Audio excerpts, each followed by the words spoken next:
این ویدیو میتونه پاهای شما رو کنترل کنه. بله درست شنیدی.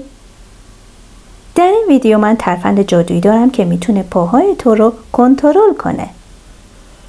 من میخوام واقعا با پاهای تو شعبده بازی کنم. پس حاضری؟ اما قبلش فقط 6% افراد تیز قبل شروع میتونن ویدیو رو لایک کنن و کانال رو سابسکرایب کنن. اوکی؟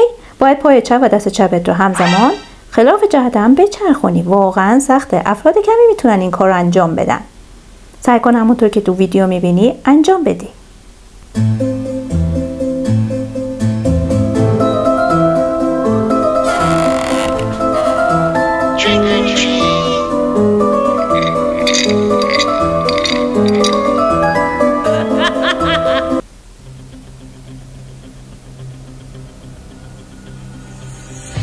امتحانش کردی؟